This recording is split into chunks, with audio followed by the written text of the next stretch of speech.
아침마다 말씀으로 밝은 빛을 채우네. 오늘 말씀을 보면 유다의 예루살렘이 어떤 모습을 지니고 있느냐 하는 것인데요.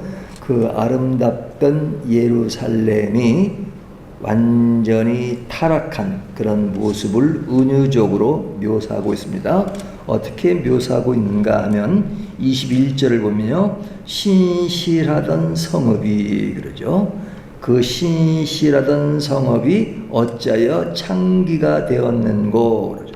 그러니까 이 도시를 어떻게 비유하고 있냐면 창기가 된 것이다 이렇게 말하죠. 창기가 되었는고, 그 신실하던 성읍이 지금은 창기가 되었다 하는 것이죠. 이 표현은 우리가 하나님을 남편으로 삼고 오직 창조주만이 나의 주님이시다 하는 그런 부부로서의 어떤 그런 비유를 할 때가 많은데, 창기가 되었다는 것은 뭐냐면 영적 간음이 이루어지고 있다는 것이죠.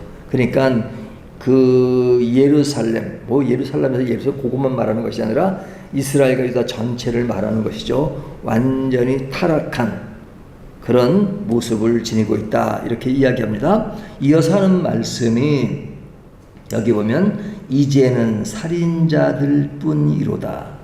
거기에는 살인자들로 가득한 그런 것, 하나님의 정의와 공의로 가득했던 그 도성이 이제는 폭력과 억압, 이웃의 피를 흘리는 그런 아주 악한 소굴이 되었다 이렇게 이야기하는 것입니다. 그 정도로 끝나는 것이 아니라 22절을 보면 내 은은 찌꺼기가 되었고 내 포도주에는 물이 섞였도다. 여기 보면 찌꺼기가 된 은으로 비유하고 있죠. 그러니까 은은 순수하게 은 100%가 돼야 되는데 거기에 완전 찌꺼기가 섞여서 불순물이 가득한 그런 쓸모없는 금속 쓰레기의 모양으로 지금 변해 있다 이렇게 이야기하는 겁니다. 그리고 그 뒤에 나오는 포도주에는 물이 섞였도다. 이 포도주의 맛과 향이 거기에 이제 물을 집어넣으면 어떻게 되겠어요? 그러니까 어떤 타협으로 변질된 모습을 이렇게 보여주고 있는 것입니다. 그러니까 이 이야기를 지금 하나의 은유로서 비유로서 이야기하고 있는데 실질적인 내용들을 어떻게 이야기해요? 23절에 보면 내 고관들은 패역하여 도둑과 짝하며 다 뇌물을 사랑하며 예물을 구하며 고아를 위하여 신원하지 아니하며 과부의 송사를 수리하지 아니하는도다. 여기에 보면 사회 지도층들의 부패한 모습, 그 부패한 모습들은 백성들을 지키고 보호해야 되는데 그렇지 않고 완전히 썩어 들어간 채 자신들이 지켜야 할 사명을 망각한 채 도둑들과 한패가 되어 불의를 행하는 그 모습, 이것을 이야기하는 거죠. 그리고 그들에게는 공의로운 재판 대신 정욕과 사리사욕을 채우기 위해서 뇌물을 주고받는 것, 그 다음에 사회적인 약자인 고아와 또 과부의 송사를 거절하는 이런 모습, 이것이 타락한 예루살렘의 모습을 그대로 보여주고 있는 것이죠.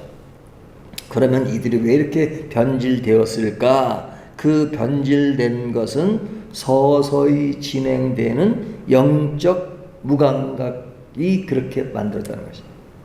그러니까 그 신앙적인 타락은 그들은 이런 영적인 무감각으로 출발한 그들의 생각은 완전히 변해버렸다. 근데 이 지금 변해버린 이런 것들을 지금 그 속에서 이루어지는 내면적인 일들을 이야기하고 있는 것이죠. 근데 외적으로는 그럴싸한 모양새를 지니고 있다는 것이죠. 겉으로 보면 문제가 없어 보이고 그들의 어떤 외형적인 신앙적 행위는 그대로 행해지고 있는데 그 내면을 보니까 완전히 타락해 있다. 그 타락한 증거가 뭐냐? 오늘 본문 23절에서 이야기한 것처럼 그런 사회 속에서 이루어지는 그런 삶의 모습, 그런 것이 그냥 정의가 사라져버리고 그러니까 우리가 이제 구약을 볼 때는요, 구약은 예루살렘이나 유다가 오늘날 교회의 모습을 상징하는 거죠. 그러니까 그 당시는 국가적 차원에서의 어떤 그 교회의 모습을 지니고 있죠. 근데 오늘날은 이제 우리가 국가 자체를 어떤 우리 대한민국이 뭐 신앙의 전체를 커버하는 것은 아니니까 교회의 모습 속에서의 지켜야 될 신앙심이 어떻게 변질되어 있는가 이렇게 볼 수 있는 거죠.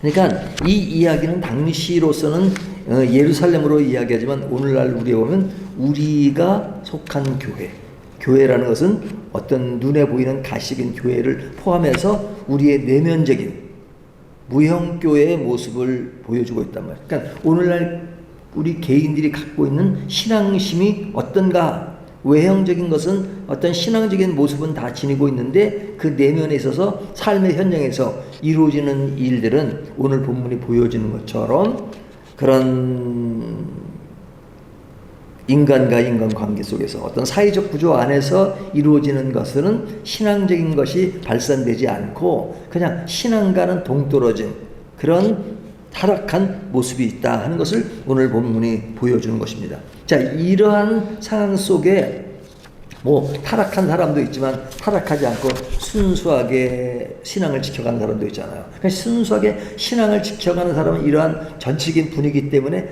늘 그런 손해를 보는 거죠. 자, 그런데 이러한 것에 대해서 하나님은 어떻게 보시고 이 문제를 어떻게 풀어가시는가? 이제 문제를 풀어가시는 하나님의 방법에 대한 이야기가 오늘 많이 나오는데요. 거기 보면 변질된 예루살렘을 완전히 소멸시키는 방법도 있잖아요. 심판, 노아의 심판처럼. 근데 본문에서 보면 하나님은 예루살렘을 완전히 쓸어버리시는 것이 아니라 하나님의 그 방법은 여러 가지로 나타날 수 있는데 오늘 본문에서 보여지는 것은 하나님은 그것을 완전 소멸이 아니라 그것을 정화시켜서 깨끗하게 만드는 방법을 쓴단 말이죠. 그 방법의 도구로 삼은 것이 뭐냐면 용광로예요. 용광로. 그러니까 용광로는 이제 그 금속을 집어넣어서 정화시키는 거잖아요. 그러니까 오늘 본문에 보면 25절을 보면요. 25절 내가 또 내 손을 내게 돌려 내 찌꺼기를 제물로 씻듯이 녹여 정결하게 하며 내 혼잣물들을 다 제하여 버리고. 그러니까 여기 은찌꺼기라고 이야기했잖아요. 그러니까 용광로를 통해서 그것을 정화시킨다. 이것이 이제 타락한 예루살렘을 바로잡는 하나님의 방법입니다. 그러면 왜 용광로를 사용하시는가? 그 용광로가 하는 그 기능은 뭐예요? 찌꺼기를 분리시키는 거죠. 찌꺼기. 그러니까 섭씨 1000도가 넘는 그런 뜨거운 열을 가해서 진짜의 은과 불순물을 강제로 갈라놓는 것이죠. 그 불을 통과해야지만 은의 순수함이 나타날 수 있으니까. 그리고 오물이 이제 우유로 떠오르면 그것을 제거해서 순수한 것을 만들기 위해서 이런 그 용광로가 이 일을 감당하는 거죠. 그러니까 불순물을 제거하는 것이고, 또 하나는 조금 전에 이야기한 것처럼 본래의 가치, 순도 100%의 은을 찾기 위해서 용광로를 사용하는 것입니다. 그러니까 이 용광로라는 것은 뭐예요? 그래서 하나의 은유잖아요. 비유잖아요. 그러니까 그 예루살렘이 타락하고 있는 곳에 그것을 정화시키기 위해서 용광로를 사용한다. 그 용광로라는 것은 실제적인 것은 뭐예요? 아수르나 바벨론을 통해서 그런 유다에게 고난과 어려움을 주는 것. 그러니까 그들은 지금 완전 우상숭배에 빠져있고 위선과 사회적인 불공정을 따라가고 있는 그 상황 속에서 하나님은 어떤 그 바벨론이나 아수를 통해서 용광로의 역할을 하는 것이죠. 그러니까 이것은 하나님이 그들을 사랑하시고 그들을 바로잡겠다는 하나님의 의도인 거죠. 자, 이런 것이 오늘날 우리들에게도 뭐 똑같이 다가오는 말씀이죠. 오늘날 우리들에게도 무엇을 준비하십니까? 하나님은 늘 용광로를 준비하시죠. 용광로를. 근데 그 용광로라는 것은 이렇게 은유적으로 말할 때는 용광로라고 편하게 말할 수 있지만 실제 삶 속에서는 우리들이 당하는 고난, 또 어려움, 실패, 질병, 많은 괴로움, 뭐 이런 것들이 용광로로 비유되는 거잖아요. 그러니까 이런 것들이 우리의 삶에 실제로 왔을 때 나는 순수하게 믿음을 길을 갖고 있어요. 근데 나 혼자만이 아니라 주변에 많은 사람들이 있고 전체적으로 볼 때는 타락의 길을 갈 때 하나님은 딱 이런 그런 고난을 통해서 그런 것들을 정화시킵니다. 그것은 공동체 안에서도 그렇지만 나 개인의 삶에도 하나님은 이런 고난을 통해서 그런 고난의 용광로를 통해서 나의 어떤 그런 무너진 그런 혼합된 그런 것들을 순수하게 만드시기 위해서 용광로를 사용하실 때가 있죠. 그러면 그 과정을 겪는 개인은 굉장히 힘들잖아요. 그러니까 이게 금속이 그 용광로에 1000도가 넘는 곳에 들어가서 막 그 불타고 녹아지는 그런 모습은 이렇게 보기만 해도 아, 저것은 진짜 힘들다 하는 어떤 상징적인 그 의미를 느낄 수가 있잖아요. 그것처럼 그리스도인들이 그 용광로 속에서의 나의 삶을 순수하게 만드는 그 과정은 굉장히 힘든 것이죠. 근데 하나님은 왜 이렇게 하시는가? 그 순수함을 다시 찾아내기 위해서, 찌꺼기를 제거하기 위해서 하나님은 그 뜨거운 열이 있는, 불이 있는 용광로를 사용하시는 겁니다. 그러니까 이러한 일들이 우리 앞에 벌어졌을 때 사람들은 그것에 대해서 어떤 반응을 보이는가? 오늘 본문을 보니까 27절부터 31절까지를 보면 두 종류의 반응을 보이고 있죠. 두 종류의 반응은 한쪽은 거부와 배역, 거부하는 반응이죠. 거부.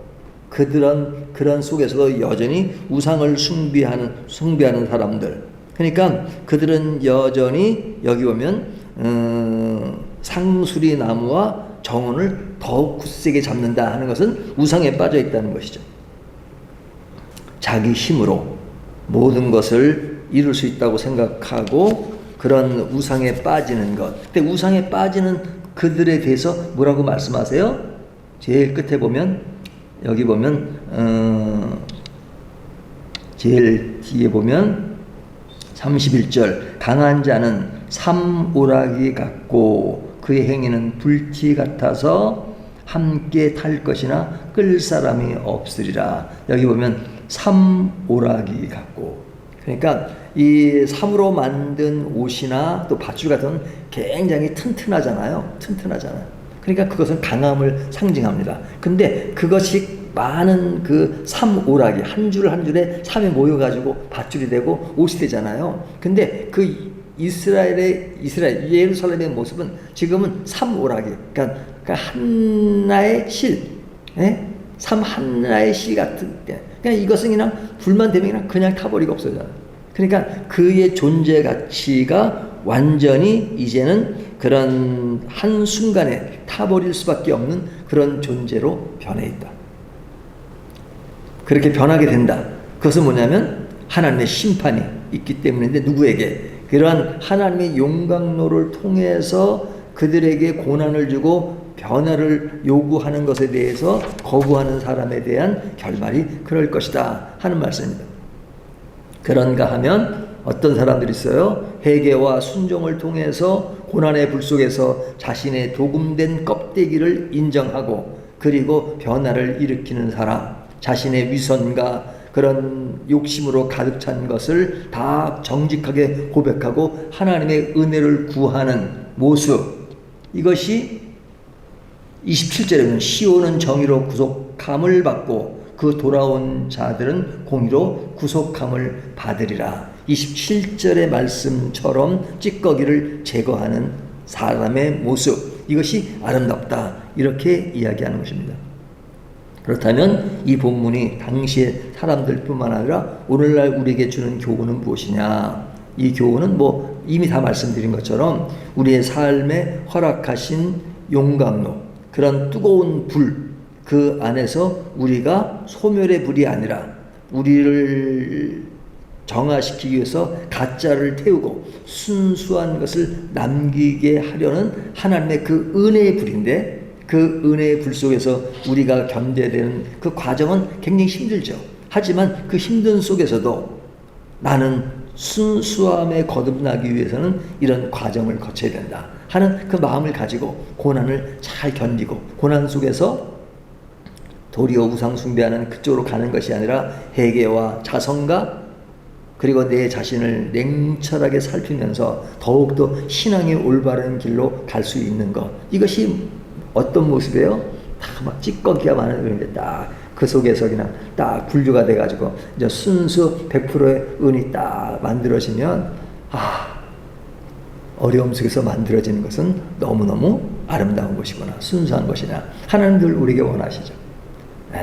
내가 너에게 용광로를 딱 보여주고 그 안에 너희가 있기를 원하는 것은 너희의 순수함, 그것을 내가 원하기 때문이다, 이렇게 말씀하시고 오늘날 우리에게 고난을 허락하십니다. 그렇다면 우리의 고난을 우리가 어떤 자세로 받아들이고 어떻게 그것을 잘 견뎌야 할 것인가 하는 그 이야기들을 오늘 본문을 통해서 느낄 수 있는 것 같습니다. 우리가 더욱더 순수한 은으로서 더 거듭나고 더 확실해지는 저와 여러분이 되시기를 주님의 이름으로 축원합니다.